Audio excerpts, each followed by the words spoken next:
শুক্রবার মুক্তি পেল বাংলা ছবি ভূতের পাল্লায় ভূতনাথ। নিউ টাউনের নজরুল তীর্থে ভূতের পাল্লায় ভূতনাথ দেখতে ভিড় জমায় জেলা শহর বিভিন্ন প্রান্তের মানুষ। ছবি নির্মাতাদের দাবি, এটা একেবারেই পারিবারিক ছবি।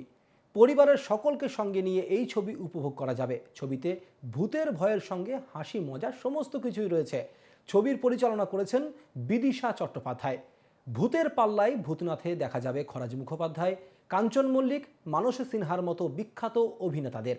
সঙ্গে থাকছেন সন্দীপ চট্টোপাধ্যায় ও রাজু মজুমদারও।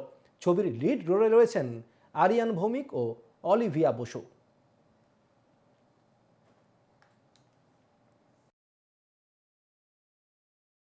দিয়েছে it is a very serious and a very needful message, যেটা পোর্ট্রে হয়েছে, মানে এখনকার দিনে খুবই প্রযোজ্য, ওটা খুব দরকার।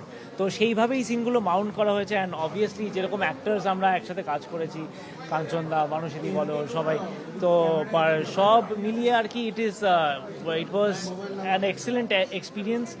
আর এরকম আর লুকটা নিয়ে তো সবাই তো অলরেডি এভরিবডি ইজ সেইং যে লুকটা একদমই অন্যরকম।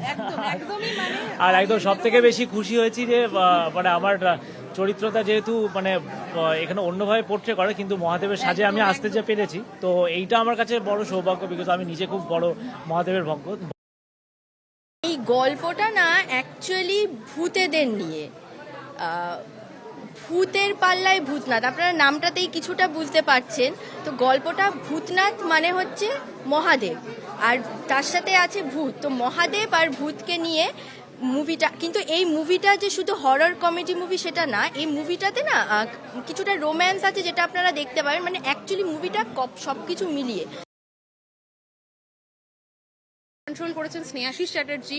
ছবিটাতে আপনারা দেখতে পারবেন একটা অদ্ভুত থিয়েটার এবং বাংলা সিনেমার মেলবন্ধন। মানে যেরকম ছবি আমরা ছবি ঠিক বলবো না, এটা হচ্ছে একটা গল্প, মা ঠাকুমার আমলের গল্প। এটাকে আমি বলেছি ছায়া ছবি, কারণ এটা মা ঠাকুমাদের আমলে সেই ঠাকুমার কোলের আঁচলের তলায় বসে যেই গল্প শোনা, সেইটা আমরা এখানে তুলে ধরেছি।